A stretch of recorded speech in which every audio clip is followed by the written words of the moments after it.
স্টেজে সকলের যাতে উঠতে না পারে, খাস হক ছাড়া অন্য কেউ স্টেজে আসবেন না।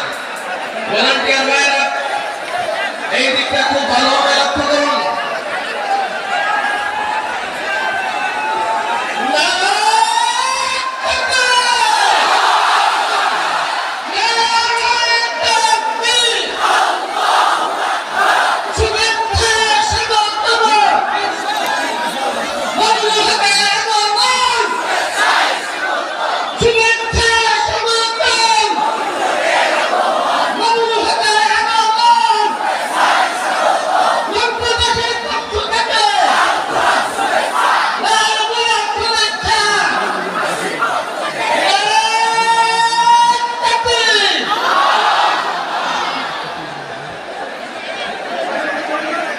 أعوذ بالله من الشيطان الرجيم. بسم الله الرحمن الرحيم. ألم تر إلى الذين يزعمون أنهم آمنوا بما أنزل إليك وما أنزل من قبلك يريدون أن يتحاكموا إلى الطاغوت وقد أمروا أن يكفروا به ويريد الشيطان أن يضلهم ضلالا بعيدا. بارك الله لنا ولكم في القرآن العظيم ونفعنا وإياكم بالآيات والذكر الحكيم. اللهم صل على محمد وعلى آل محمد كما صليت على إبراهيم وعلى آل إبراهيم إنك حميد مجيد. اللهم بارك على محمد وعلى آل محمد كما باركت على إبراهيم وعلى آل إبراهيم إنك حميد مجيد. محترم मुकर्रम हजरत सदर जलसा আমার প্রাণপ্রিয় তালেবে ইলম ও ছাত্র বন্ধুগণ, উত্তরবঙ্গের গুরুত্বপূর্ণ শহর, গুরুত্বপূর্ণ অঞ্চল রংপুরের প্রাণকেন্দ্রে অবস্থিত ঐতিহ্যবাহী জামিয়া কারিমিয়া নুরুল উলুম জুমাপাড়া মাদ্রাসার আজিমুস-শান এই বার্ষিক মাহফিলে আল্লাহ আমাদেরকে সমবেত হওয়ার তৌফিক দিয়েছেন। বিপুল পরিমাণ ধর্মপ্রাণ কোরআন প্রেমিক মুসলমানদের এই জমায়েত, এই মজমা, এটি ইসলামের জন্য এবং ইসলামের প্রভাব শক্তিমত্তা বৃদ্ধির জন্য অত্যন্ত উপযোগী একটি কর্মসূচি। আল্লাহ পাক রব্বুল আলামিন এই মজমাকে, এই জলসাকে আল্লাহ কবুল করেন এবং এইভাবেই আল্লাহ দিন এবং ইসলামের শক্তিমত্তা এবং তার পরিধি আল্লাহ আরো বিস্তৃত করে দেন। আমরা যেন সেই দিন দেখতে পাই যেদিন আল্লাহর এই জমিনে পরিপূর্ণভাবে আল্লাহর দিন বিজয়ী হবে আর আল্লাহর কোরআনের রাজ কায়েম হবে। সেই সোনালী দিনটা যেন আল্লাহ আমাদের সকলকে দেখার তৌফিক দান করেন। দুই দিন পর্যন্ত আপনারা হযরত উলামায়ে কেরামের কাছ থেকে অনেক মূল্যবান আলোচনা শুনেছেন। তাফসীরুল কোরআনের শিরোনামে মাহফিল হচ্ছে, এই জন্য আমি কোরআনে পাকের সূরাতুন নিসা থেকে 60 নম্বর আয়াতখানা আমি তেলাওয়াত করেছি। এই আয়াতকে সামনে রেখে আমাদের বর্তমান সময়ের প্রয়োজনীয় যেই কথাগুলো আমাদের নিজেদের মধ্যে আলোচনা হওয়া দরকার এবং যেই কথাগুলো এদেশের আলেম সমাজের পক্ষ থেকে, এদেশের ধর্মপ্রাণ মুসলমানদের পক্ষ থেকে জাতির সামনে উপস্থাপিত হওয়া বলে প্রয়োজন মনে করি, এমন কিছু কথা সময়ের প্রেক্ষাপটকে সামনে রেখে আমি বলার চেষ্টা করব। আপনাদের সকলের কাছে আমি দোয়া চাই, আল্লাহ যেন আমাকে সঠিক কথাগুলো সঠিকভাবে বলার তৌফিক দান করেন। কোরআন পাকের যে আয়াত আমি তেলাওয়াত করেছি, এই আয়াতের সংক্ষিপ্ত এবং সরল ভাবার্থ হলো এই: আলাম তারা ইলাল্লাযীনা ইয়াজউমুনা আন্নাহুম আমানু বিমা উনজিলা ইলাইকা ওয়া মা উনজিলা মিন ক্বাবলিক। আল্লাহ পাক অনেক আশ্চর্য নিয়ে এবং ক্ষোভ নিয়ে, রাগ নিয়ে আল্লাহ এক শ্রেণীর মানুষের কথা উল্লেখ করেছেন, যারা নিজেদেরকে মুমিন এবং মুসলমান বলে পরিচয় দেয়। তারা দাবি করে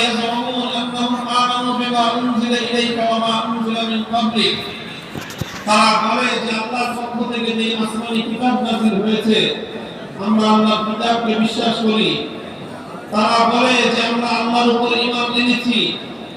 তারা বলে যে আমরা আল্লাহর একত্ববাদ ও তাওহীদকে বিশ্বাস করি।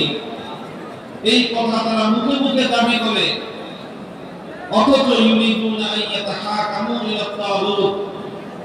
তারা আল্লাহর একত্ববাদ এবং তাওহীদে বিশ্বাসী বলে নিজেদের পরিচয় দেওয়ার পরেও তারা তাগুতের নিকট বিচার চায়। ইয়াতাহাকামু ইলা তাগুত, তারা তাগুতের কাছে বিচার নিয়ে যেতে চায়। ওয়াইরিদু শাইতান ওয়া ইউদিল্লাহুম দালালান বাঈদা। আসলে মূলত এই শ্রেণীর মানুষ, তারা নিজেদেরকে মুখে মুখে ঈমানদার বলে পরিচয় দিলেও তারা প্রকৃত অর্থে শয়তানের শিকারে পরিণত হয়ে গিয়েছে, শয়তানের দোসরে পরিণত হয়ে গিয়েছে। শয়তান তাদেরকে বিভ্রান্তির পথে, গুমরাহির পথে পরিচালিত করতেছে।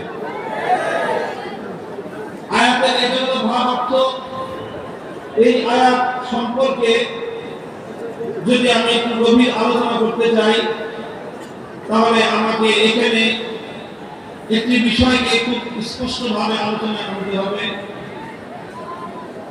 তার দুটি অংশ থাকবে আমার আলোচনা।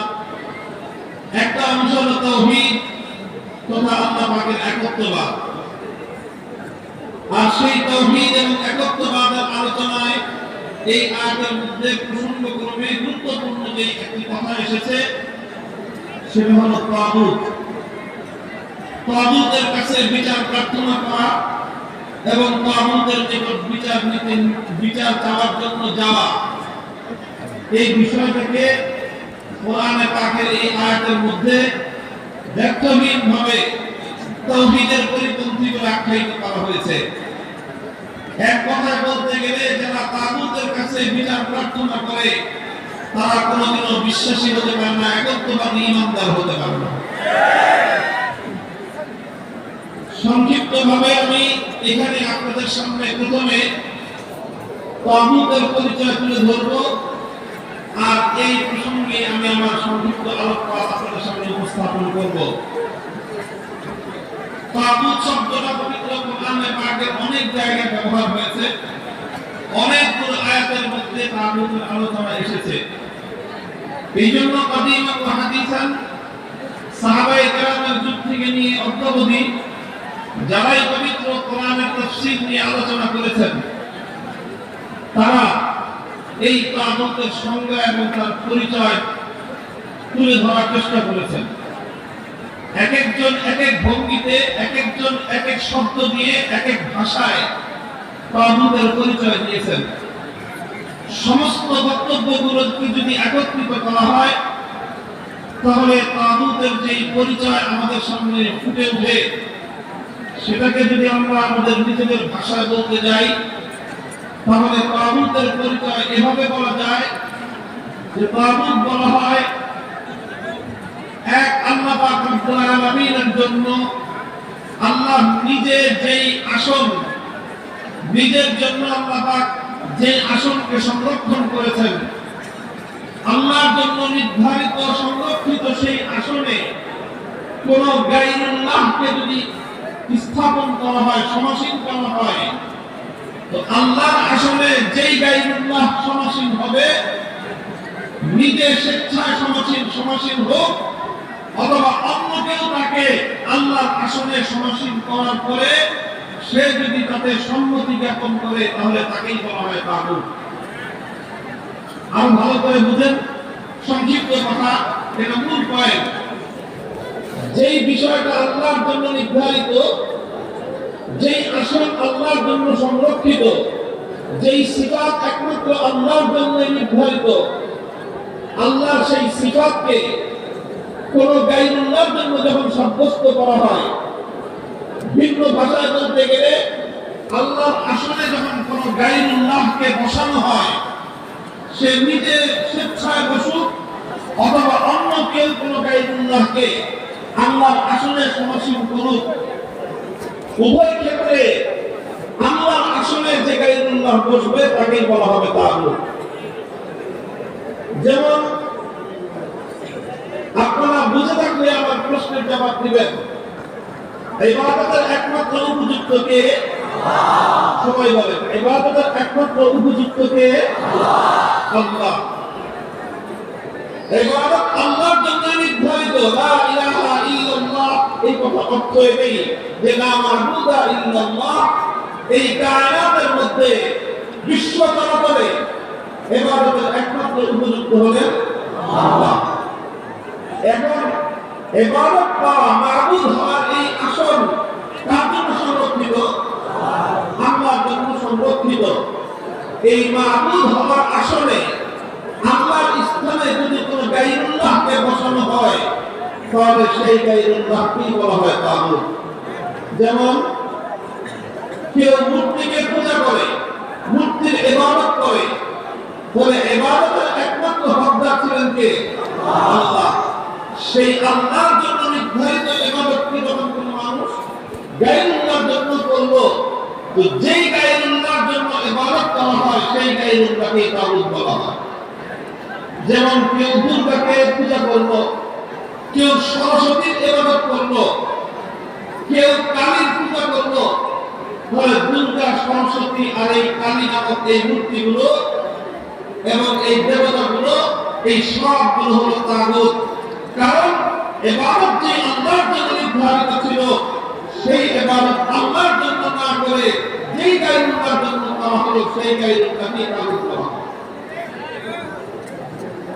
তবে গায়রুল্লাহ তাগুত হওয়ার জন্য একটা শর্ত হলো, যে গায়রুল্লাহকে আল্লাহর স্থানে বসানো হলো সে নিজে যদি আল্লাহর স্থানে বসতে সম্মত হয় তাহলে তাকে তাগুত বলা হবে। এখন তার ইচ্ছা থাকলে সে তার সম্মতি থাকার প্রশ্ন তখনই আসবে যখন সে জীবন্ত হবে, যখন তার প্রাণী হবে।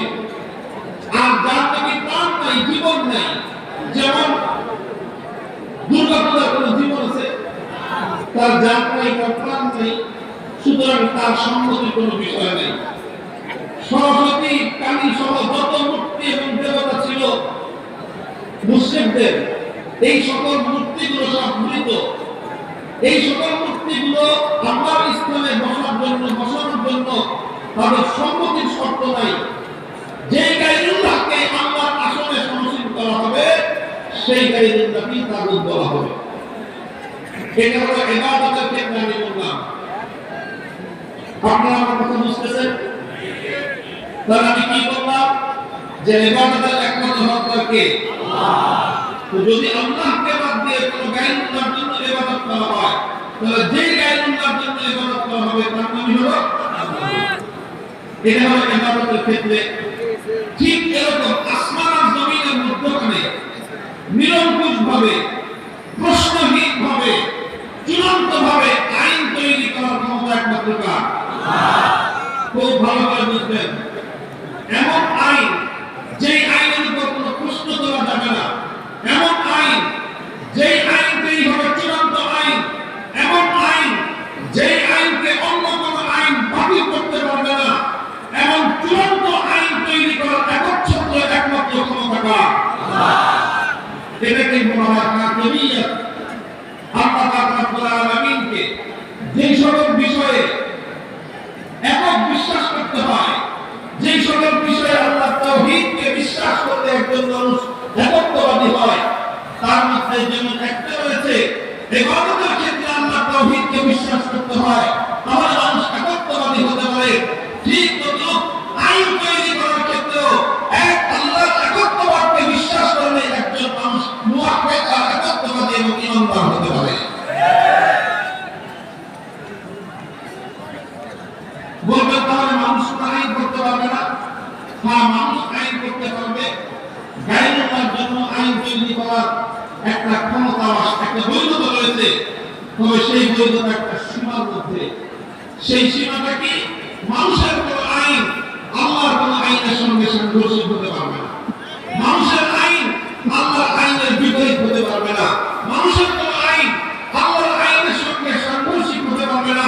মানুষের কোনো আইন আল্লাহর কোনো আইনকে বাতিল করতে পারবে না। অর্থাৎ মানুষের জন্য চূড়ান্ত আইন তৈরি করার ক্ষমতা নেই, কোন মানুষের জন্যই নাই। সেই মানুষটাই রাজা হোক, সেই মানুষটাই বাদশা হোক, সেই মানুষটাই প্রধানমন্ত্রী হোক, সেই মানুষটাই রাষ্ট্রপতি হোক, সেই মানুষটাই সংসদ সদস্য হোক, সেই মানুষটাই মন্ত্রী পরিষদ হোক, সেই মানুষটাই বিচারপতি হোক, সেই মানুষটাই প্রধান বিচারপতি হোক, যেই হোক না কেন, তারা পৃথিবীর সমস্ত মানবীয় কোনো আইন তৈরি করে সেখানে আল্লাহর কোনো আইনের সঙ্গে সাংঘর্ষিক কোনো আইন তৈরি করার অধিকার কোন মাখলুকের নাই, কোন মানুষের থাকতে পারে না।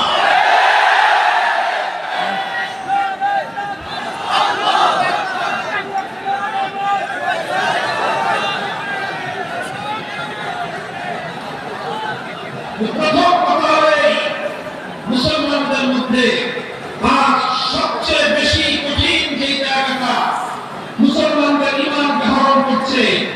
অধিকাংশ নামধারী মানুষ ঈমানের পরিচয় দেয়, অথচ তারা আল্লাহ পাকের একত্ববাদে বিশ্বাস করে না, তারা মুশরিক। লক্ষ কোটি মানুষ মুশরিক হয়ে নিজেদেরকে মুসলমান বলে পরিচয় দিচ্ছে। কেন? কারণ তাদের একত্ববাদ সম্পর্কে, তাওহীদ সম্পর্কে তাদের কনসেপ্ট ক্লিয়ার নয়, তাদের ধারণা পরিষ্কার নয়। তারা মনে করছে শুধু আল্লাহর জন্য ইবাদত করলেই বুঝি একত্ববাদী হওয়া যায়। তারা মনে করছে শুধু এক আল্লাহকে সিজদা করলেই বুঝি একত্ববাদী হওয়া যায়। তাদের ভুল ধারণা ভাঙার জন্য আমরা পরিষ্কার ভাষায় কোরআনের কথা স্পষ্টভাবে তুলে ধরছি। কিয়ামতের দিন যেন কেউ এই কথা বলতে না পারে যে আলেম সমাজ আমাদের কাছে তাওহীদের যথাযথ পরিচয় তুলে ধরে নাই।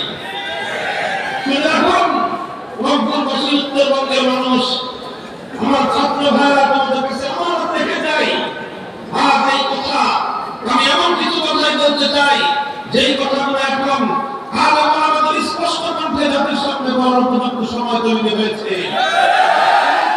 বলতে চাই যেই কথা আমাদের আগামী প্রজন্ম ওলামায়ে কেরাম, নবী ওলামায়ে কেরামকে ভালো করে স্পষ্টভাবে বুঝে নিয়ে বক্তব্য ধারণ করে জাতির কাছে সেই পয়গাম পৌঁছানোর সময় এসেছে।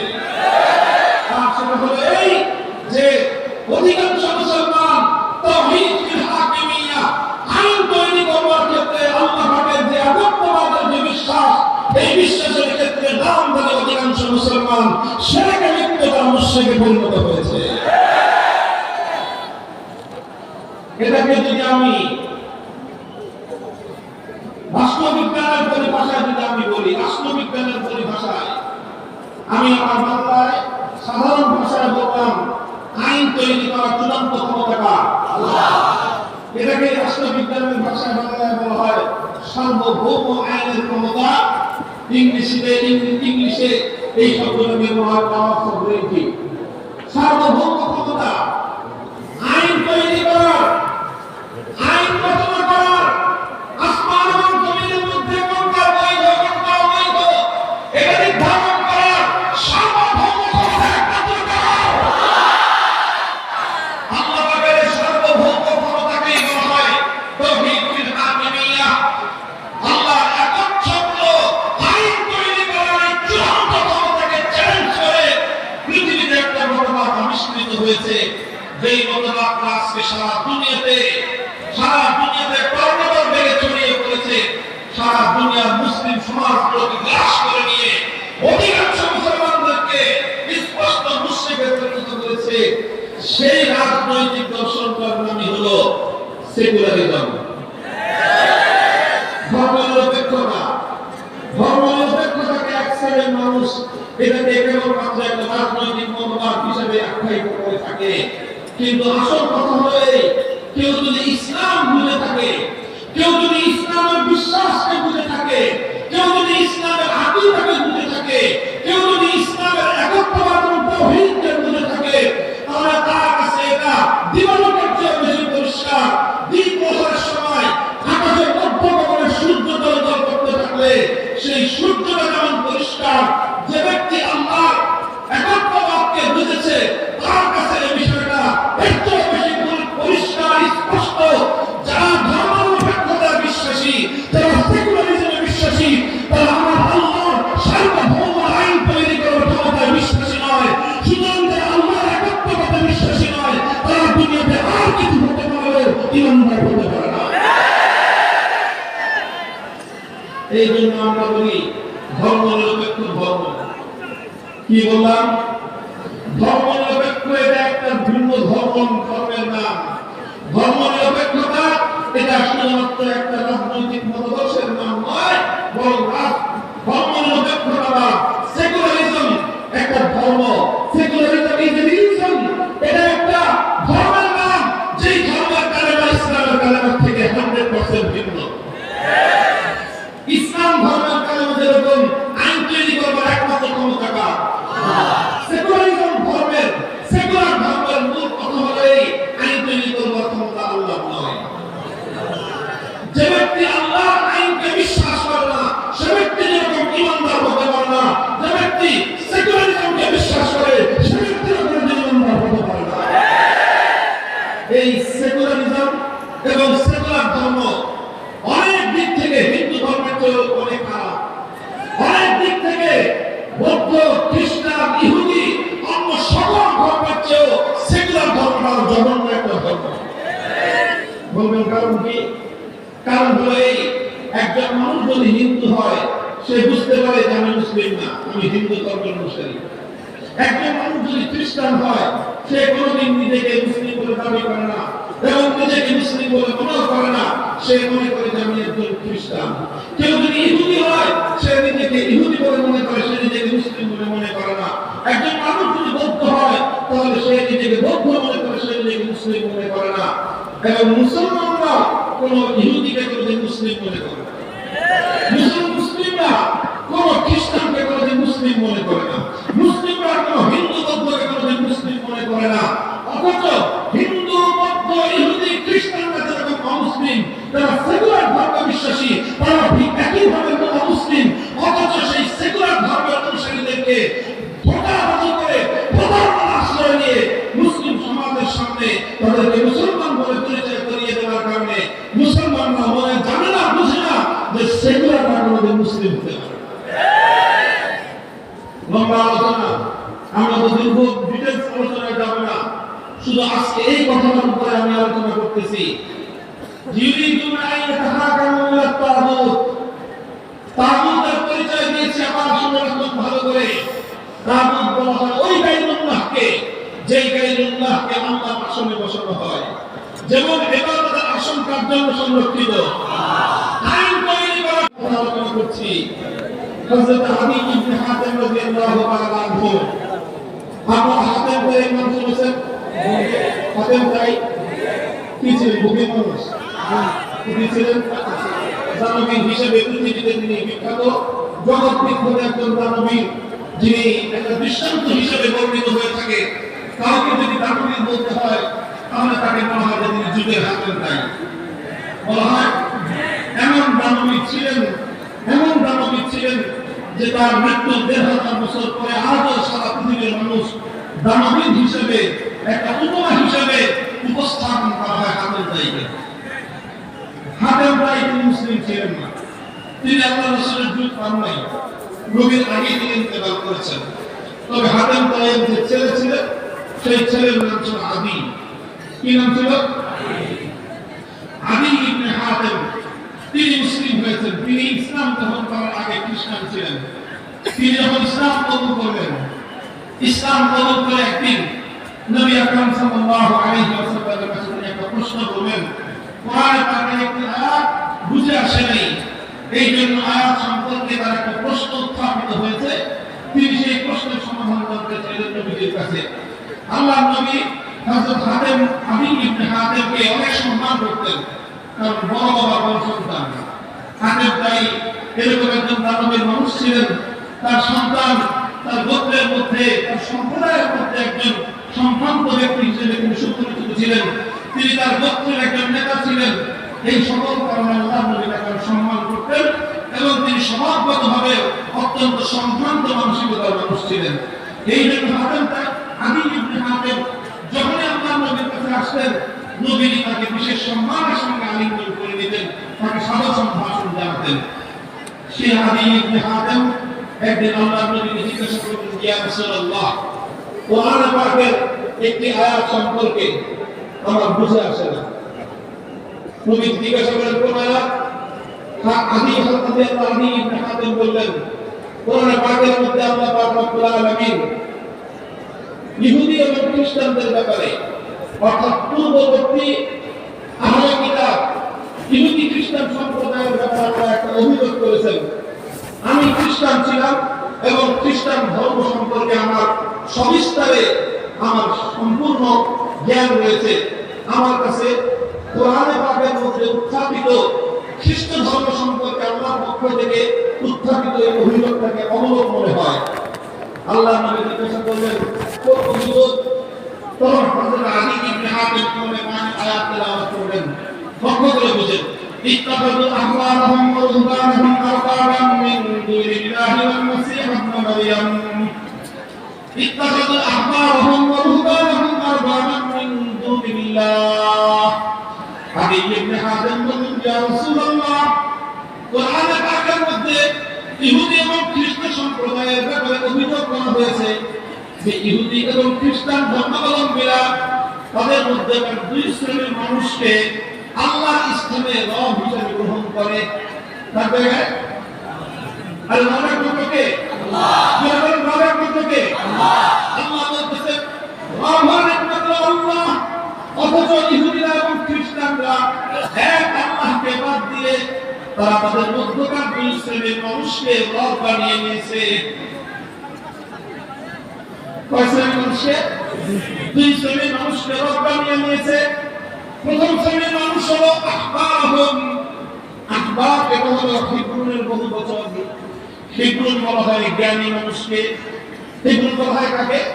যারা অনেক জ্ঞানী, অনেক শিক্ষিত, অর্থাৎ তাদের কাছে আসমানি কিতাবের ইলম ছিল, ওই যুগে তাদেরকে বলা হতো হিব্রুন। আর হিব্রুনের বহুবচন আহবার। এক শ্রেণীর মানুষ হলো তাদের মধ্যকার শিক্ষিত এবং জ্ঞানী মানুষ। আরেক প্রকার হলো রুহবান। রুহবান হলো রাহেবের বহুবচন। রাহেব বলা হয় এই যে খ্রিস্টানদের পাদ্রী যারা আছে, ধর্মগুরু। হিন্দুদের আছে কি? হিন্দুদের কি বলে? ব্রাহ্মণ বা এইটা কি? ইহুদিদের আছে, খ্রিস্টানদের আছে পাদ্রী। আল্লাহ কোরআন বলতেছে যে ইহুদি এবং খ্রিস্টানরা তাদের মধ্যকার যারা ধর্মীয় জ্ঞানের অধিকারী, অর্থাৎ তাদের মধ্যকার জ্ঞানী সম্প্রদায়কে এবং তাদের মধ্যকার যারা পাদ্রী সম্প্রদায়, এই দুই সম্প্রদায়ের মানুষকে তারা আল্লাহর জায়গায় রব বানিয়ে নিয়েছে। হযরত আলী ইবনে হাতেম আল্লাহর নবীকে প্রশ্ন করলেন, ইয়া রাসূলুল্লাহ, আমি তো খ্রিস্টান ছিলাম, কিন্তু কোনদিন তো আমরা আমাদের কোন আলেমকে, কোন জ্ঞানীকে কোনদিন আল্লাহ বলি নাই, সৃষ্টিকর্তা হিসেবে বিশ্বাস করি নাই। আমি তো খ্রিস্টান ছিলাম, আমি তো আমাদের কোন পাদ্রীকে কোনদিন রব বলি নাই, সৃষ্টিকর্তা বলি নাই। এবং আমাদের ধর্মের কেউ কোন জ্ঞানী ব্যক্তিকে অথবা কোন পাদ্রীকে রব হিসেবে মানে না। তাহলে আল্লাহ কোরআনের মধ্যে আমাদের সম্পর্কে এই অভিযোগটা কেন করা হলো? বুঝে আসছে প্রশ্নটা? বুঝতে পেরেছেন? আল্লাহ রাসূল সাল্লাল্লাহু আলাইহি ওয়াসাল্লাম তখন আলী ইবনে হাতেমকে পাল্টা আরেকটা প্রশ্ন করলেন যে, দেখো আমি তোমাদের মধ্যে কি এমন একটা বিষয় কি ছিল যে তোমাদের মধ্যকার এই দুই সম্প্রদায়ের মানুষ, অর্থাৎ তোমাদের জ্ঞানী সম্প্রদায় এবং তোমাদের পাদ্রী সম্প্রদায়, এই জ্ঞানী এবং পাদ্রীরা মিলে যখন কোন একটা বিষয়কে তারা বৈধ করে দিত, অথচ সেই বিষয়টাকে আল্লাহর কিতাবের মধ্যে অবৈধ করা হয়েছিল, আল্লাহ যেটাকে অবৈধ করেছেন, জ্ঞানী আর পাদ্রীরা মিলে সেটাকে বৈধ করে দিলে তোমরা প্রথম থেকে সেটাকে বৈধ করে গ্রহণ করতে। আবার আল্লাহ পাদ্রীরা মিলে সেটাকে বৈধ বলতে তখন বৈধ মেনে নিতে, আর আল্লাহ যেটাকে বৈধ করেছেন জ্ঞানী আর পাদ্রীরা মিলে সেটাকে অবৈধ বলে দিলে তোমরা সেটাকে অবৈধ হিসেবে মেনে নিতে, এইরকম কোন বিষয় তোমাদের মধ্যে ছিল কিনা? অর্থাৎ আল্লাহ একটা জিনিসকে হালাল করলেন, জ্ঞানী আর পাদ্রীরা বলতো এটা এখন থেকে হারাম, তোমরা সেটাকে তখন থেকে হারাম মানা শুরু করলে। আরেকটা জিনিসকে আল্লাহ হারাম করে দিয়েছেন, জ্ঞানী আর পাদ্রীরা মিলে সময়ের পরিবর্তনের কারণে আল্লাহ হারামকে তারা হারাম বলে দিল, অথবা আল্লাহ হারামকে তারা হারাম বলে দিল। তখন তোমরা তোমাদের জ্ঞানী আর এই পাদ্রীদের কথায় আল্লাহর বিধানকে পরিবর্তন করে আল্লাহর হারামকে হারাম বলে আর আল্লাহর হালালকে হারাম বলে তোমরা মেনে নিতে, এমন বিষয় তোমাদের মধ্যে ছিল কিনা? আমি ইবনে হাতিম বলেন, হ্যাঁ ইয়া রাসূলুল্লাহ, এটা তো ছিল, এটা তো ছিল যে পাদ্রীরা যেটাকে হারাম বলতো, পাদ্রীরা যেটাকে বৈধ বলে দিত, সেটাকে আমরা বৈধ বলে মেনে নিতাম। পাদ্রীরা যেটাকে আইনসম্মত বলে দিত, আমরা সেটাকে আইনসম্মত মেনে নিতাম। পাদ্রীরা যেটাকে অবৈধ এবং বেআইনি বলে দিত, আমরা সেটাকে বেআইনি বলে দিতাম। অথচ পাদ্রীরা যেটাকে বেআইনি বলেছে, আমরা কিতাব সেটাকে আইনসম্মত বলেছে, আল্লাহ কিতাব যেটাকে আইনসম্মত বলেছে, পাদ্রীরা সেটাকে বেআইনি বলল, আবার আল্লাহ যেটাকে বেআইনি বললেন, পাদ্রীরা সেটাকে আইনসম্মত বলে দিল। বলে দেওয়ার পর তোমরা আল্লাহর কথা না মেনে পাদ্রী আর তোমাদের জ্ঞানী সম্প্রদায়ের কথা মানতে, এমন বিষয় তোমাদের মধ্যে ছিল কিনা? আমি ইবনে হাতিম বললেন যে হ্যাঁ ইয়া রাসূলুল্লাহ, এমন বিষয় আমাদের মধ্যে ছিল। তখন আল্লাহ নবী বললেন ফাযালিকা ইত্তিখাযুর রাব্বি, তাহলে এটাই যে বৈধ বলার একমাত্র চূড়ান্ত ক্ষমতা কার?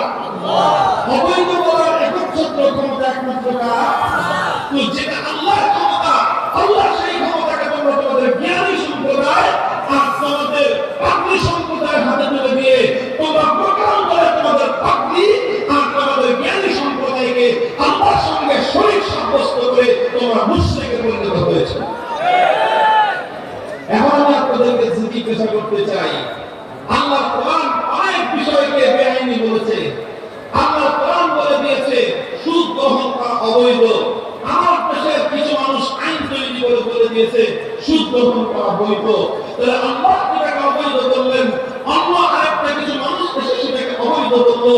তাহলে যারা আল্লাহর বৈধ অবৈধ কৃতকে যারা বৈধ করলো, অথবা যারা আল্লাহর বৈধ কৃতকে অবৈধ করলো, তারা প্রকারান্তরে আল্লাহর ক্ষমতা নিজেদের হাতে তুলে নিল কিনা?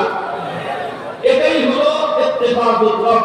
তাহলে এই শ্রেণীর মানুষ যারা আল্লাহর আইন তৈরি করার ক্ষমতাকে নিজেদের হাতে তুলে নেয়, তারা নিজেদেরকে আল্লাহ ইসলামে সমাসীন করে এবং তাদেরকেই বলা হয় তাগুত। তাদেরকে কি বলা হয়? তাগুত। মুসলমান ভাই বন্ধুগণ, এই কথাটা আলোচনা আমি কেন আনলাম? আমাদের দেশে আমার মুসলমানরা বছরের পর বছর, যুগের পর যুগ ধরে এই কঠিন এক সমস্যার সম্মুখীন হয়েছি আমরা। আর সেই সমস্যা হলো এই যে আমাদের উপর এমন অনেক আইন চাপিয়ে দেওয়া হয়েছে, যে আইনের মাধ্যমে আল্লাহ যেটাকে হালাল করেছেন, এই আইনের মাধ্যমে সেটাকে অবৈধ করা হয়েছে। আবার আল্লাহ যেটাকে অবৈধ করেছেন, প্রচলিত অনেক আইনের মাধ্যমে সেটাকে বৈধ করে দেওয়া হয়েছে। এখন যদি আমরা আল্লাহর আইনের জায়গায় প্রচলিত আইন মেনে নেই, তাহলে আমরা আল্লাহর সঙ্গে শরীক করলাম। আমরা আল্লাহর সঙ্গে শরীক করলাম। আজ বাংলাদেশে একটা আওয়াজ উঠেছে, বাংলাদেশে একটা পরিবেশ চলছে। কি পরিবেশ? পরিবর্তনের পরিবেশ। কিসের পরিবেশ? সংস্কারের আওয়াজ উঠেছে। কথা বলেন ঠিক না বেঠিক? এই সংস্কারের আওয়াজ উঠেছে, এই সংস্কারের আওয়াজ উঠেছে। এই আওয়াজটা, এই আওয়াজের সময় আমাদেরকে জোরদার করে একটা আওয়াজ এই জাতির সামনে তুলতে হবে। আমাদেরকে একটা আওয়াজ জাতির সামনে তুলে ধরতে হবে, যে বিষয়গুলো যুগের পর যুগ, শতাব্দীর পর শতাব্দী ধরে আমাদের মুসলমানদের ঈমানকে প্রতিনিয়ত আমাদের উপর আঘাত করে, আমাদের ঈমানকে রক্তারঞ্জিত করে দিয়েছে, আমাদের ঈমানগুলোকে ভূমিষ্ঠ করে দিয়েছে, আমাদের হাজার নয়, লক্ষ নয়, কোটি কোটি মুসলমানদের বুকের ভিতর থেকে ঈমানকে কেড়ে নিয়েছে। এমন কিছু বিষয় আমাদের জাতির মধ্যে রয়েছে। আজ এই পরিবর্তনের পরিবেশে সংস্কারের আওয়াজ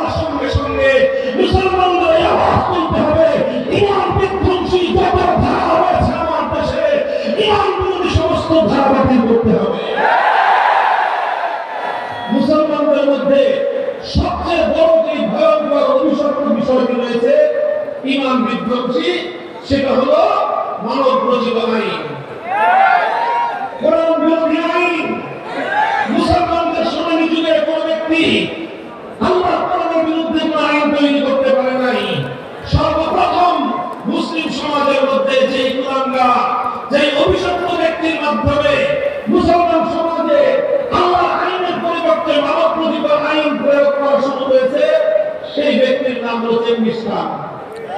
তাতারিরা মুসলমানদের খেলাফতে আব্বাসিয়াকে ধ্বংস করে সেই ধ্বংসস্তূপের উপর দাঁড়িয়ে আল্লাহ কোরআনের আইনের পরিবর্তে চেঙ্গিস খানের পরিবর্তিত আইন তারা প্রণয়ন করেছিল। চেঙ্গিস খান এবং তার অনুসারীরা, সেই তাতারিরা মানব রচিত আইন মুসলমানদের উপর চাপিয়ে দেওয়ার চেষ্টা করেছিল। মুসলমানরা অনেক সংগ্রামের মধ্য দিয়ে সেই মানব রচিত আইনের অভিশাপ থেকে তারা মুক্ত হয়েছে। এরপরে শত শত বছর পর্যন্ত মুসলমানদের এই গোটা বিশ্বে কোথাও মানব রচিত কোন আইনের দ্বারা মুসলমানরা কোনদিন শাসিত হতো না। মুসলমানদের আল্লাহর পয়গম্বরের যুগ, যেটাকে আহলে রিসালাত বলা হয়, নবী যুগ। নবী যুগের পরে চার খলিফার যুগ, খেলাফতে রাশিদের যুগ। খেলাফতে রাশিদের পরে খেলাফতে বনু উমাইয়ার যুগ। খেলাফতে বনু উমাইয়ার পরে খেলাফতে বনু আব্বাসিয়ার যুগ। খেলাফতে বনু আব্বাসিয়ার পরে মুসলমানদের বিচ্ছিন্ন এবং বিভিন্ন ছোট ছোট খেলাফতের যুগ। এরপরে এসে মুসলমানদের খেলাফতে ওসমানিয়ার যুগ।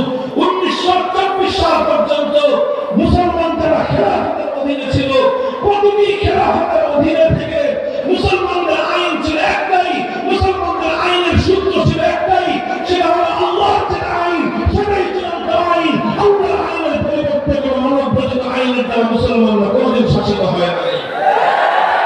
সর্বপ্রথম মুসলমানদের মধ্যে এই অভিশাপ শুরু হয় যখন মুসলমানদের এলাকাগুলো, মুসলমানদের দেশগুলো, মুসলমানদের অঞ্চলগুলোকে যখন এই সাম্রাজ্যবাদী শক্তি খ্রিস্টানরা যখন দখল করলো, পশ্চিমা ইউরোপিয়ানরা যখন মুসলমানদেরকে এবং মুসলমানদের দেশগুলোকে দখল করে মুসলমানদের স্বাধীনতা হরণ করে দিল। আমাদের এই পাক ভারত উপমহাদেশে 1757 সালে ব্রিটিশরা তাদের রাজত্ব স্থাপন করা শুরু করলো।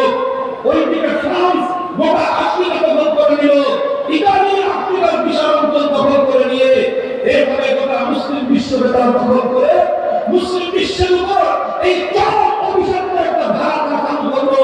সেটা হলো মুসলমানদের মধ্যে আল্লাহর আইনকে বাতিল করে দিয়ে ব্রিটিশ প্রবর্তিত, পশ্চিমা বিশ্ব প্রবর্তিত, সাম্রাজ্যবাদের দ্বারা প্রবর্তিত আইনের দ্বারাই মুসলমানদেরকে তারা শাসন করা শুরু করলো। লক্ষ্য করে বুঝেন, যখনই মুসলমানদের মধ্যে অভিশপ্ত ধারা শুরু হলো, যখনই ব্রিটিশ, ফ্রান্স, ইতালি এই জাতীয় পশ্চিমা দেশগুলো সাম্রাজ্যবাদের মাধ্যমে, উপনিবেশবাদের মাধ্যমে মুসলিম সমাজগুলোকে মানব রচিত আইনের দ্বারা শাসন করা শুরু করলো, তখন থেকে বিভিন্ন ভূখণ্ডে মুসলমানদের নেতৃবৃন্দ, বিশেষ করে আলেম সমাজ এই সাম্রাজ্যবাদের বিরুদ্ধে জিহাদ শুরু করলেন, সাম্রাজ্যবাদের বিরুদ্ধে লড়াই করলেন। তারা কোনোভাবেই আল্লাহর আইনের পরিবর্তে কোন মানব রচিত আইনকে তারা এক মুহূর্তের জন্য মেনে নেন নাই। লড়াই করলেন, জীবন দিলেন, রক্ত দিলেন। ইতিহাস আমাদের পাক ভারত উপমহাদেশের ইতিহাস 1757 সালে মুসলমানরা স্বাধীনতা হরণ হওয়ার পর মুসলমানরা আল্লাহর আইনের পরিবর্তে মানব রচিত আইনের দ্বারা শাসিত হওয়া শুরু হওয়ার পরে মুসলমানরা বিদ্রোহ ঘোষণা করলেন। শাহ আব্দুল আজিজ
সেনাপতি শহীদ হয়ে গেলেন, অসংখ্য ওলামায়ে কেরাম শহীদ হয়ে গেলেন, অসংখ্য খেলাফতের সৈনিক শাহাদাত বরণ করলেন।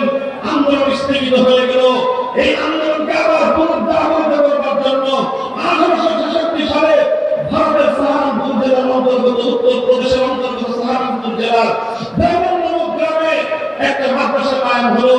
যেই মাদ্রাসার উদ্দেশ্য ছিল আমার এই আল্লাহর জমিনে মানবপ্রতিম আইনের অভিশাপের সিঙ্গল ভেঙে গুড়িয়ে দিয়ে মানুষকে আবার আল্লাহর আইনের দ্বারা শাসিত হওয়ার পরিবেশ তৈরি করা।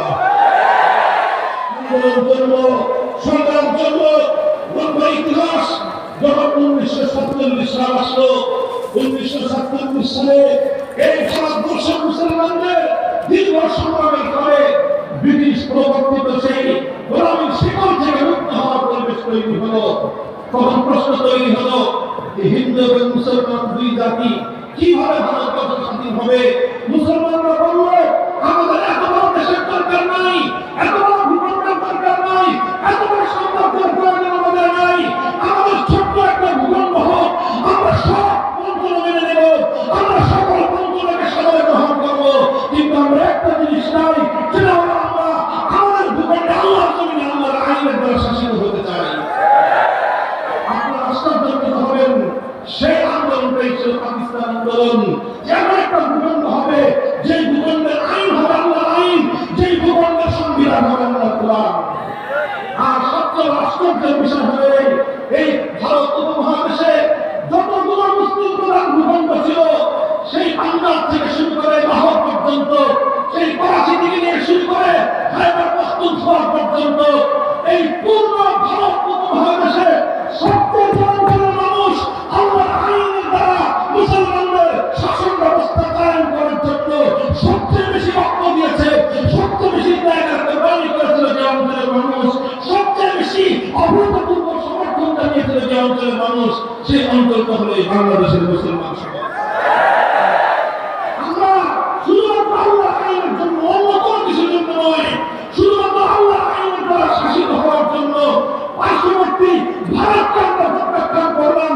বিশাল রাজত্বের অংশ হওয়াকে আমরা লাথি মারলাম, আমরা ভারতের অংশ হওয়াকে আমরা প্রত্যাখ্যান করে সাত সমুদ্রের নদী বাদ দিয়ে সেই পাকিস্তানের সঙ্গে আমরা সংযুক্ত হলাম। আমাদের চাহিদা ছিল একটাই, হয়তো আমরা গরিব থাকতে হবে, হয়তো আমাদেরকে দুর্বল থাকতে হবে, সব কিছু আমরা থাকতে প্রস্তুত, কিন্তু আমরা আল্লাহর জমিনে আল্লাহর আইনের দ্বারা শাসিত হতে চাই। এদেশের মুসলমানরা অনেকটাই করেছে, এই অঞ্চলের মুসলমান সমাজ আমার অঞ্চলের পূর্বপুরুষরা যেই ত্যাগের প্রমাণ স্বীকার করে দিয়েছে, ইতিহাসের পাতায় এর মধ্যে খুব কমই রয়েছে। পশ্চিম পাকিস্তানের মুসলমানরা সেই ত্যাগ স্বীকার করে নাই, বাংলার মুসলমানরা যে ত্যাগ স্বীকার করেছিল। পাকিস্তানের মুসলমানরা আল্লাহর আইন বাস্তবায়নের জন্য সেই ত্যাগের প্রমাণ স্বীকার করে নাই, এই বঙ্গ জনপদের মুসলমানরা যে ত্যাগের প্রমাণ স্বীকার করেছে। বাড়ির কাছে হিন্দুস্তানকে আমরা তালাক দিয়েছি, আমরা বাড়ির কাছে কলকাতাকে আমরা প্রত্যাখ্যান করেছি, বাড়ির দূরের সেই নবাবগঞ্জের সঙ্গে আমরা ঐক্য করে তুলেছি, কারণ আমরা চেয়েছিলাম যে মানব রচিত তন্ত্রমন্ত্রের অভিশাপ থেকে মুক্ত হয়ে এক আল্লাহর সার্বভৌম আইনের দ্বারা আল্লাহর কোরআনের সংবিধান দ্বারা আমরা শাসিত হব। কিন্তু দুর্ভাগ্য জাতির, দুর্ভাগ্য আমাদের 24 বছর পর্যন্ত আমাদের সঙ্গে প্রতারণা করা হয়েছে। 24 বছর পর্যন্ত বাংলা মুসলমানদের সেই স্বাধীন চেতনার সঙ্গে গাদ্দারি করেছে পশ্চিম পাকিস্তানের। মুসলমানদেরকে বারবার বলেছে হ্যাঁ কোরআনী সংবিধান দিব দিব দিব, এই দিব করতে করতে করতে করতে তারা শুধু একটা কথাই আমাদেরকে বলতো যে রাষ্ট্রটা এখনো শিশু রাষ্ট্র আছে, এখনো আমরা মাথা তুলে দাঁড়াতে পারি নাই। এখনই যদি আমরা কোরআনী সংবিধান করি তাহলে ইউরোপ আমেরিকা আমাদেরকে সাহায্য করবে না, কাজে আগে রাষ্ট্রটাকে একটু শক্তিশালী করে দেই, তারপরে আমরা কোরআনী সংবিধান বাস্তবায়ন করব। এই সমস্ত মিথ্যা অজুহাত দিয়ে দিয়ে আমাদের বাংলা আইন সমাজকে এবং বাংলাদেশের মুসলিম জনতাকে তারা ধোঁকাবাজি প্রতারণার আশ্রয় নিয়ে 24 বছর পর্যন্ত আমাদেরকে বঞ্চিত করেছে। আমার প্রধানমন্ত্রী শাইখুল হাদিস আল্লামা আজিজুল হক রহমাতুল্লাহি আলাইহি আমাদেরকে গল্প শুনিয়েছেন যে আমরা তখন পাকিস্তানিদেরকে বলছিলাম 24 বছর গেল এখনো কোনো শিশু রাষ্ট্র, 1947 সাল থেকে 71 পাকিস্তানের বয়স কত হয়েছিল বলে হিসাব করেন না 47 সাল থেকে 71 কত হয় সাইকুল ইসলাম আলী বলতেন যেই পোলা 40 বছর বালেক হয় না শিশুই থাকে এই পোলা 90 বছর বালেক হয়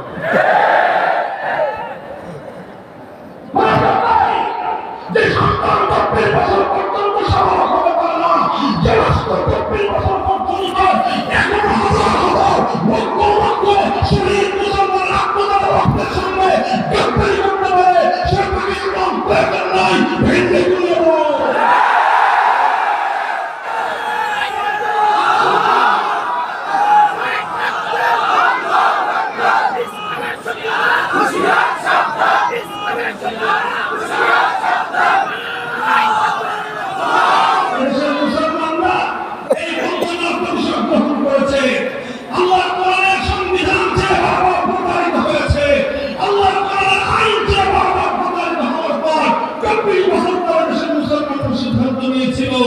তোমাদেরকে সালাম জানাই দিলাম তোমাদের সঙ্গে আর নাই সাত সমুদ্র 13 নদী পাবে তোমাদের সঙ্গে আমরা সম্পর্ক জুড়েছিলাম চেহারা দেখার জন্য নয় আমরা তোমাদের সঙ্গে জুড়েছিলাম আল্লাহ কোরআনের আইন পাওয়ার জন্য ওই সুযোগে শেখ মুজিবুর রহমান সাহেব ঘোষণা দিলেন 1970 এর জাতীয় নির্বাচনের সময় নৌকা প্রতীক নিয়ে বাংলাদেশের মানুষের ম্যান্ডেট পাওয়ার জন্য তিনি ঘোষণা দিলেন যদি আমরা নৌকা প্রতীক বিজয় অর্জন করতে পারে যদি আমরা নির্বাচন জয়লাভ করি কোরআন সুন্নাহ বিরোধী কোন আইন আমরা তৈরি করব না বলে দেখুন সেই সত্যের আওয়ামী লীগের নির্বাচনী ইশতেহার যদি আমাদের কথা ভুল প্রমাণ করতে পারেন আর কোনদিন মানুষের মঞ্চে কথা বলবো না 1970 এর জাতীয় নির্বাচনে বাংলা মুসলমানদের সঙ্গে অঙ্গীকার করা হয়েছিল এদেশের মানুষের সঙ্গে অঙ্গীকার করা হয়েছিল নির্বাচনে বিজয়ী হতে পারবে কোরআন সুন্নাহ বিরোধী কোন আইন তৈরি হবে না অর্থাৎ তিনি ঘোষণা দিয়েছিলেন সার্বভৌমত্ব হবে কার চিৎকার করবেন আইন চলবে কার কোরআন বিরোধী কোন আইন থাকবে না সুন্নাহ বিরোধী কোন আইন থাকবে না ইসলাম বিরোধী কোন আইন থাকবে না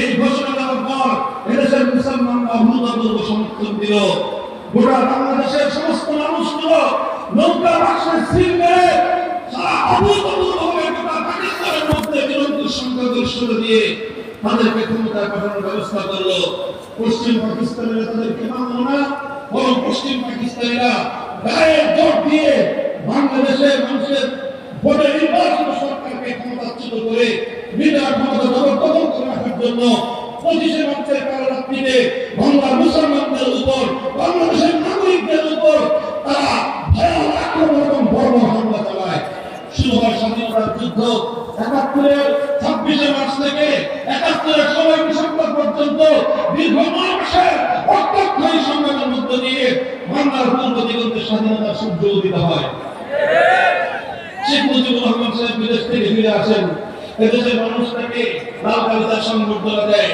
অভূতপূর্ব গোলাপের ফুল দিয়ে গোলাপ মালাকে তাকে বরণ করে নেয় কিন্তু 71 এর পরে ভারত পাকিস্তান হয়ে লন্ডন হয়ে ভারত হয়ে বাংলাদেশে আসার পর দেখা গেল সেই 70 এর নির্বাচনের কোরআন সুন্নাহ বিরোধী আইন তৈরি না করার সেই অঙ্গীকারকারী শেখ মুজিব নাই এটা এখন নতুন শেখ মুজিব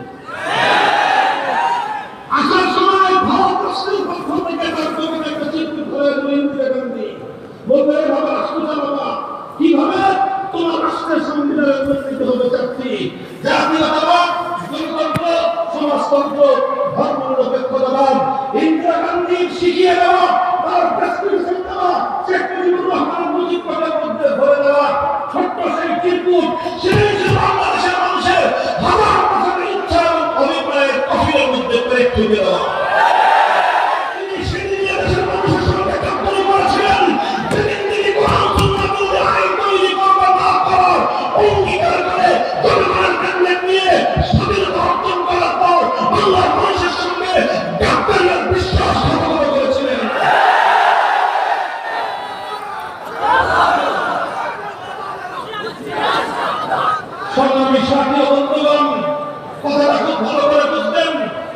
ইতিহাস বলছি না ইতিহাসটা আমার প্রসঙ্গ করতে আসছে দুঃখের কথা বলছি আমার বাপ দাদাদের রক্তের কথা বলছি আমাদের পৃথিবীর রহমতুল্লাহ আলাইহি সাহাবা এমনিতেই ছিল না, কোন ক্ষমতার বস্তুতার জন্য ছিল না, রাষ্ট্রের জন্য ছিল না, পৃথিবীর আন্দোলন ছিল আল্লাহর আইন বাস্তবায়ন করার সংগ্রাম।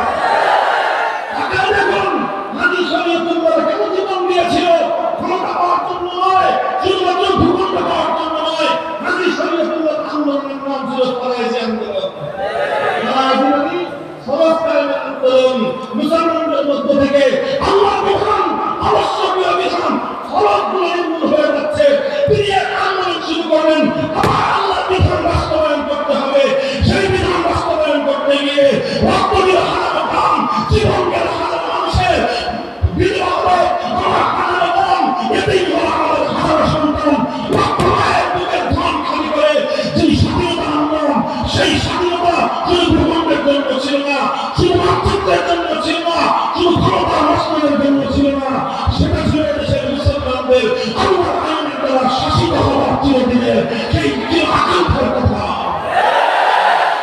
মুহতারাম হাজিরিন, ইতিহাস লম্বা।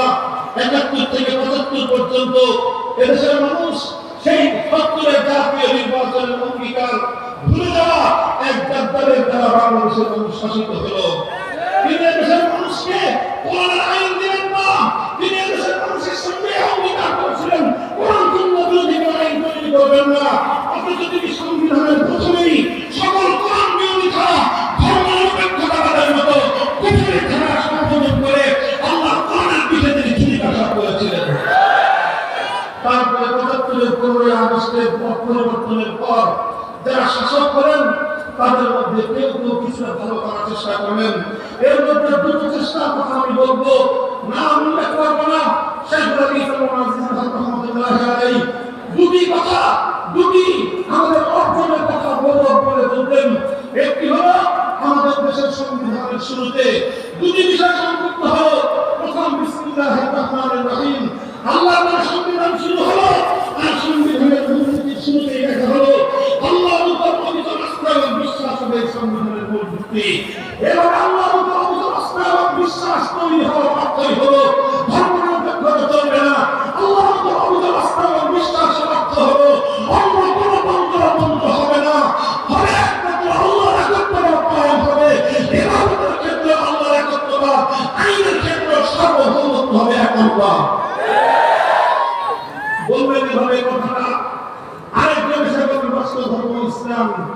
কথাটা যেভাবে হোক দুটি অর্জন হলো, কিন্তু এই অর্জনের পর ধীরে ধীরে আবার দেশটাকে সেই ৭২-এর কোরআন বিরোধী, ইসলাম বিরোধী চেতনায় ধাবিত করবার জন্য কাজটা চললো। ২০২৪ সাল পর্যন্ত আমরা দেখলাম শুধুমাত্র সেই বঞ্চনা, আমরা দেখলাম একের পর এক কোরআন বিরোধী আইনের বাণিজ্য, আমরা দেখলাম বাংলাদেশের মানুষ হাজার বছর ত্যাগের কোরবানির পরেও কোরআনের আইন পেল না। পেল কি? প্রতিটি রাস্তার মধ্যে একটা করে দেবতার মূর্তি। অঙ্গীকার করলো কোরআন সুন্নাহ বিরোধী আইন তৈরি করা হবে না। সেই অঙ্গীকার ভঙ্গ করে তার রাস্তার মধ্যে মূর্তি কায়েম করে, মূর্তি স্থাপন করে একত্ববাদের চেতনাকে সামনে উঠতে করার চেষ্টা করলো। বুঝতে হবে লড়াই ছিল একত্ববাদ এবং বহুত্ববাদের, লড়াই ছিল তাওহীদ এবং শিরকের। আমরা যখন দেখলাম শিরকের বিরুদ্ধে লড়তে হবে, জীবনের পরোয়া করতে চলবে না।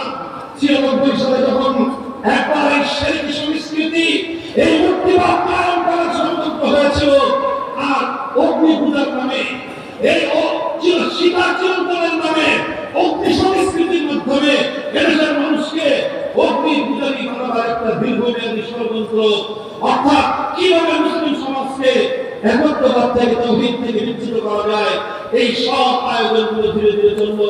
শেখুল হাদিস রহমাতুল্লাহ আলাইহি ১৯৯৬ থেকে ২০০১ পর্যন্ত একটার পর একটা সংগ্রাম করেছেন। প্রথম সংগ্রাম ছিল সীতা চিরন্তনের বিরুদ্ধে সংগ্রাম, দ্বিতীয় সংগ্রাম ছিল তার ভাস্কর্যজনক মূর্তির বিরুদ্ধে সংগ্রাম। এরপরে আসলো চূড়ান্তভাবে তার আল্লাহর কোরআনের বিধান ফতোয়াকে নিষিদ্ধ করে দিয়ে বাংলাদেশ থেকে ইসলামী আইনের সামান্যটুকু এখন অবশিষ্ট আছে বেসরকারি পর্যায়ে। সরকারি পর্যায়ে তো কিছুই নাই, বেসরকারি পর্যায়ে রব্বানি আলমদের মাধ্যমে, কওমি মাদ্রাসার মাধ্যমে, ফতোয়ার মাধ্যমে আল্লাহর আইন অনুসরণ করার যতটুকু চিন্তা আছে সেটাকে আইন করে অবৈধ ঘোষণা করে আল্লাহর ফতোয়াকে অবৈধ ঘোষণা করে রায় দিলে কুলাঙ্গার হাইকোর্টের দুই বিচারক। এই সব ইতিহাস আমরা দেখলাম। আল্লাহর কোরআনের ফতোয়ার মর্যাদা রক্ষা করার জন্য আন্দোলন করলাম, সংগ্রাম করলাম, রক্ত দিলাম। আমার ভাইয়েরা বঞ্চিত হলো ব্রাহ্মণবাড়িয়ার মাটি শহীদের রক্তের মাধ্যমে পতন ঘটলো ফতোয়া বিরোধী মুক্তি বিরোধী অগ্নি সংস্কৃতি বাস্তবায়ন করে সেই কুলাঙ্গার শাসকে। মনে করলাম তার মধ্যে ভালো হয়ে আসবে। সেই পরাজিত শাসক আবার আসলো 2008 সালে। এবার আসলো আজও আসলো, কালও আসলো, আসে তো আসে আর ক্ষমতার মসনদ থেকে নামে না। জগদ্দল পাথরের মতো জাতির কানের উপর বসে পড়লো। জাতির কানের উপর বসে পড়ে একদিনে মানুষের সমস্ত অধিকারগুলো কেড়ে নিল, মানুষকে বৈষম্যের জায়গাগুলো পিষ্ট করলো। আর অপরদিকে 15 বছর ধরে মুসলমানদের দেশের একত্রতা ঘোষণা করবেন। আমরা দেখেছি 5ই আগস্টের বিপ্লব কায়েম করার পর গোটা বাংলার প্রতিটি জনপদ থেকে, প্রতিটি শহর এবং নগর থেকে, প্রতিটি স্থাপনা থেকে, সরকারি জাতীয় স্থাপনা থেকে সকল ধরনের মুক্তি অপসারিত হয়েছে। এই মুক্তির অপসারণ এটাই ছিল আগস্টের বিপ্লবের আইকনিক উপহার।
সেই বৈষম্যের বিরুদ্ধে রক্ত দিয়েছিল তারা। আজ সেই সকল বীর শহীদদের যেই জায়গায় আমাদের স্মৃতিচিহ্ন, সেখানে এমন একটা বেদি তৈরি করা হয়েছে। সেই বেদিতে পুষ্পস্তবক অর্পণ করার মাধ্যমে সেখানে আল্লাহ কোরআন ও ইসলামী শরীয়তের সুস্পষ্ট বিধানকে লঙ্ঘন করা হয়।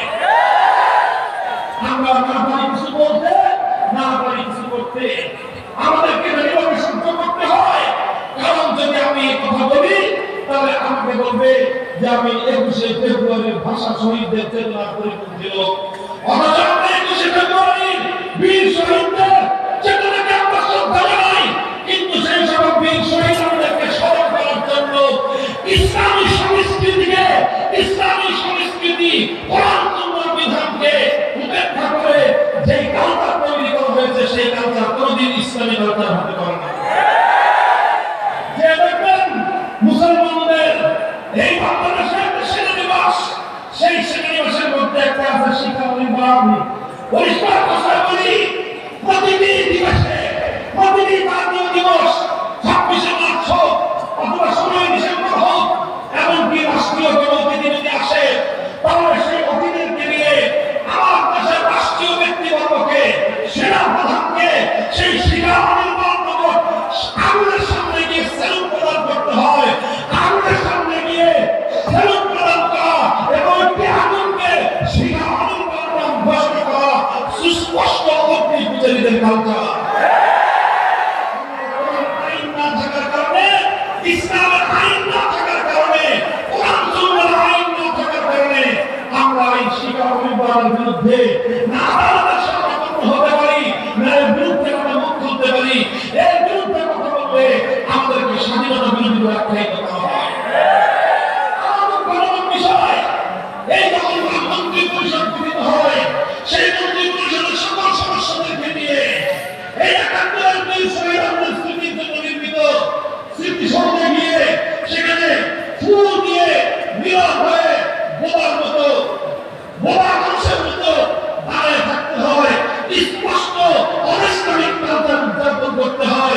কোন একজন আলেম যদি মন্ত্রী হয় রাষ্ট্রীয় অন্তর্গতার কারণে সে কিন্তু তাকে আল্লাহর আইন শরীয়তের বিধানকে উপেক্ষা করেই এই ধরনের রাষ্ট্রীয় অনুষ্ঠানাদি উদযাপনে পালন করতে হয়। পদে পদে পদে পদে এই ধরনের অনেক কোরআন বিরোধী আইন আমাদের অনুসরণ করতে হয়। দুঃখের কথা বলা যায়, জানি না আমার এই কথার কারণে আমাকে আবার কোন অভিধান অভিযুক্ত করা হবে, কোন অভিধান অভিষিক্ত করা হবে। মনে রাখবেন, যত অভিধান অভিষিক্ত করা হোক না কেন, সব অভিযোগ বুক পেতে গ্রহণ করতে আমরা প্রস্তুত রয়েছি। আমাদের মাতৃভূমিকে আল্লাহ কোরআনের আইন আনার জন্য যা করতে হয় তাই করতে আমরা প্রস্তুত।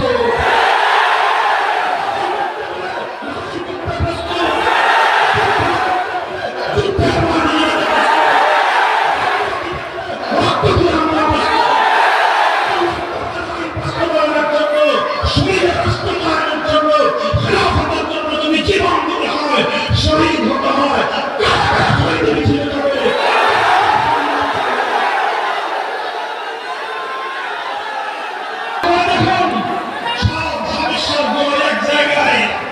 সমস্ত সমস্যার গুলো এক জায়গায়। তারা বলে ধর্ম নিরপেক্ষতা হচ্ছে নাকি যে যে যার যার ধর্ম পালন করতে পারবে। আমরা বলি যে না, ধর্ম নিরপেক্ষতার অর্থ সবাই যার যার ধর্ম পালন করতে হবে, এটা মিথ্যা অর্থ। ধর্ম নিরপেক্ষতার প্রকৃত অর্থ হল ধর্মহীনতা। ধর্ম নিরপেক্ষতার অর্থ হল রাষ্ট্রীয় আইনের ক্ষেত্রে, রাষ্ট্রীয় কোন অনুষ্ঠানের ক্ষেত্রে, রাষ্ট্র সংশ্লিষ্ট সকল বিষয়ে ধর্মকে উপেক্ষা করে চলার মতবাদের নামই হল সেকুলারিজম। আর একটা নির্দিষ্ট উদাহরণ আপনাদের সামনে দেই। দেখেন, যদি আল্লাহর কোরআনের আইন না থাকে, যদি কোরআন সুন্নাহ বিরোধী কোনো আইন না করো, সেই অঙ্গীকার যদি বাংলাদেশে বাস্তবায়ন না করা যায়, তাহলে একটার পর একটা আমাদেরকে সংকুচিত করে আনতে আনতে আমাদেরকে গলা দিবে, আমাদের ঈমানকে হরণ করবে। ছোট্ট দৃষ্টান্ত দিব। এই যে দেখেন, নির্বাচন কমিশন আছে। কি আছে? নির্বাচন কমিশন। এটা বাংলাদেশের জাতীয় আইনের অধীনে, সংবিধানের অধীনে পরিচালিত একটা প্রতিষ্ঠান। এই নির্বাচন কমিশন বাধ্যতামূলক করেছে বাংলাদেশের রাজনীতি করতে হলে নির্বাচন কমিশনের নিবন্ধন নিতে হবে। আর নির্বাচন কমিশনের নিবন্ধন নিতে হলে নির্বাচন কমিশনের সকল আইনগুলি মানতে হবে। চাই সেই আইন ইসলাম বিরোধী আইন হোক, চাই সেই আইন একত্ববাদ এবং ঈমান বিধ্বংসী আইন হোক, চাই সেই আইন সেটা সম্পূর্ণ শিরকি আইন হোক, সব আইন মেনে নিয়েই নির্বাচন কমিশনে আমাদেরকে নিবন্ধন নিতে হয়। এই পরিস্থিতিতে আমরা বাংলাদেশে বসবাস করছি। আপনারা লক্ষ্য করেন, আমাদের দেশে একটা ইসলামী সংগঠন ছিল, যে ইসলামী সংগঠনের নাম ছিল ইসলামী শাসনতন্ত্র আন্দোলন। জানেন না নাম? কি নাম ছিল? ইসলামী শাসনতন্ত্র আন্দোলন। 1987 সালে বাংলাদেশের শীর্ষস্থানীয় নায়করা ঐক্যবদ্ধ হয়ে এই সংগঠনটা প্রতিষ্ঠা করেছিলেন। সেই প্রতিষ্ঠালককে এই সংগঠনের প্রধান ছিলেন শেখুল ইসলাম রহমতুল্লাহ আলাইহি। তার সহযোগীরা ছিলেন, তাদের মধ্যে দায়িত্ব সভাপতি ছিলেন মোহাম্মদ জাফর রহমতুল্লাহ আলাইহি ছিলেন। তার সহযোগী ছিলেন পীর সাহেব জামাই মরহুম হযরত ফজলুল করিম তাবরি রহমতুল্লাহ আলাইহি। তার সহযোগী ছিলেন মরহুম হযরত মাওলানা দেলাওয়ার হোসেন সাইদি রহমতুল্লাহ আলাইহি। তার সহযোগী ছিলেন মাওলানা কামালউদ্দিন কাফি সাহেব, এখন হায়াতে আছেন, হযরত আব্দুল গফফার সাহেব রহমতুল্লাহ আলাইহি। এই রকম কিছু শীর্ষ নায়করা মিলে একটা সংগঠন করলেন, রাজনৈতিক সংগঠন। যে সংগঠনের নাম ছিল ইসলামী শাসনতন্ত্র আন্দোলন। অর্থাৎ ঘোষণা করা হয়েছিল আমরা একটা আন্দোলন করছি, সেই আন্দোলনের উদ্দেশ্য হলো আমরা দেশে ইসলামী শাসনতন্ত্র অর্থাৎ ইসলামী সংবিধান প্রণয়ন করব। কিন্তু এই নির্বাচন কমিশন, অভিষিক্ত নির্বাচন কমিশন, এরা বাংলাদেশের আইনের বই নিয়ে ইসলামী শাসনতন্ত্র আন্দোলন নামে নিবন্ধন বাতিল করে দিয়ে তার নাম পরিবর্তন করতে বাধ্য করেছে। সংগঠনের নাম থেকে শাসনতন্ত্র শব্দটা বাদ দিয়ে তারপর নিবন্ধন নিতে হয়েছে। এটা দেশের আইন সমাজের জন্য কত বড় দুঃখজনক বিষয়। আমরা আমাদের সমস্ত রক্ত গরম বুকের মধ্যে টাকা দিয়ে রেখেছি, একদিন পর্যন্ত কেউ এই কথা জনসম্মুখে বলে নাই। হয়তো আমি সর্বপ্রথম 1987 সাল থেকে 2024 সাল পর্যন্ত প্রায় 54 বছর পর লাখো মানুষের সামনে এই দুঃখের কথা, হৃদয়ে রক্তক্ষরণের কথা হয়তো আমি প্রথম বললাম। নিকৃষ্ট উদাহরণ রয়েছে। আরেকটা সংগঠন আছে ইসলামের নামে, জামাতে ইসলামী বাংলাদেশ, জামাতে ইসলামী। আদর্শিকভাবে অনেক মতপার্থক্য আছে, সেই মতপার্থক্যগুলো তার আপন জায়গায়, সেই মতপার্থক্যগুলো তার আপন জায়গায়, সেটা আমরা ভিন্ন আলোচনা করবো। এই বিষয়গুলো আমাদের আলোচনার ভিন্ন বিষয়। বাংলাদেশ জামাতে ইসলামী নিবন্ধন, বাংলাদেশ জামাতে ইসলামী নিবন্ধন বাংলাদেশের হাইকোর্ট বাতিল করেছিল। জানেন আপনারা কেন করেছিল? কেন করেছিল? 1971 জামাতে ইসলামের ভূমিকা প্রশ্নবিদ্ধ ছিল এই জন্য না, 71 ভূমিকার জন্য জামাতে ইসলামের নিবন্ধন নিষিদ্ধ বাতিল করা হয় নাই। জামাতে ইসলামের নিবন্ধন বাতিল করা হয়েছিল এই কারণে, জামাতে ইসলামী সংবিধানের মধ্যে আল্লাহর সার্বভৌমত্বের কথা বলেছে। এই জন্য মুসলমান বুঝার চেষ্টা করো, হাতে তালি দিয়ে লাভ নাই, হাতে তালি দিয়ে লাভ নাই। জামাতে ইসলামী তারা ইবাদত নিষিদ্ধ করেছিল, ভুল ত্রুটি আছে সেই জন্য না, বরং একটা কথা সঠিক আছে, ওই সঠিক কথাটার জন্য। কথাটা ছিল তারা তাওহীদ এবং একত্ববাদের কথা বলেছে। অর্থাৎ বাংলার সংবিধান, বাংলাদেশের হাইকোর্ট, বাংলাদেশের বিচার ব্যবস্থা এদেশে কোন একত্ববাদী তাওহীদে বিশ্বাসী মানুষের রাজনৈতিক অধিকারকে স্বীকার করে না। তোমরা আসল বাংলাদেশে বিতর্ক করো, আমিন করে বলবেন, আসতে বলবা, আমিন করে বলে আসতে বলা, আসে বিতর্ক, ওগুলো দারুণ একটা আর গবেষণা করে এই আলোচনা রাখেন। আলোচনা মাধ্যমে বহু আগে 1300 বছর আগে এই সমস্ত মশলা সেটেল হয়ে গেছে। কিছু মানুষ আমিন আসতে বলে, কিছু মানুষ আমিন ধরে বলে। কেউ যদি 2024 সালে এসে মনে করে যে কয়েকটা হাদিস বলে দিয়ে সারা দুনিয়ার সমস্ত মানুষের মুখ দিয়ে জোরে আমিন বের করবো, বোকার সঙ্গে বসবাস করবো। বিষয় নিয়ে মুসলমানদের সমাজে বিভক্তি তৈরি করো না। আজ তোমার বাংলাদেশে হাইকোর্ট সিদ্ধান্ত ঘোষণা করে এই দেশে একত্ববাদী রাজনীতি করার অধিকার নাই। হাইকোর্ট সিদ্ধান্ত নেয় বাংলার মাটিতে আল্লাহ পাকের সার্বভৌমত্বে বিশ্বাস করে রাজনীতি করা যাবে না। হাইকোর্ট তাহলে বাংলাদেশে কোন একত্ববাদের তাওহীদে বিশ্বাসী আল্লাহ হাকিমিয়তকে যারা বিশ্বাস করবে তারা রাজনীতি করতে পারবে না। যারা শিরক আল্লাহ একত্ববাদকে অস্বীকার করবে, সেই তাওহীদে অস্বীকারকারী তাগুতের উপর বিশ্বাসীদেরকে রাজনীতি করার অধিকার দেয়।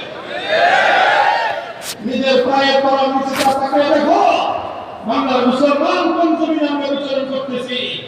এই কথাগুলো আজ কেন বললাম? কারণ 5 আগস্টের বিপ্লব আমাদের নতুন স্বপ্ন দেখতে উদ্বুদ্ধ করছে। বাংলার মুসলমানরা নতুন স্বপ্ন দেখাচ্ছে। এদেশের ছাত্র সমাজ তোদেরকে সালাম জানাই, তোমাদেরকে সালাম জানাই, শ্রদ্ধায় তোমাদের সামনে মাথা অবনত হয়ে আসে। তোমরা একটা সম্পর্কে সম্ভব করে দেখিয়ে দিয়েছো।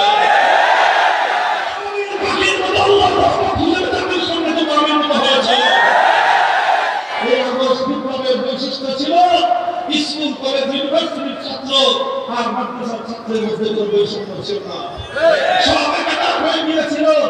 তাদের আধুনিক শিক্ষা আমার মাদ্রাসা শিক্ষার্থীদের ঈমানি শিক্ষা, এই আধুনিক শিক্ষার সঙ্গে যখন ঈমানের একত্ববাদের শিক্ষা যখন একত্রিত হয়, সেই শিক্ষার মাধ্যমে, সেই সমন্বয়ের মাধ্যমে যে বিপ্লব হয়, সেই বিপ্লবের নামই হলো 5 আগস্টের বিপ্লব।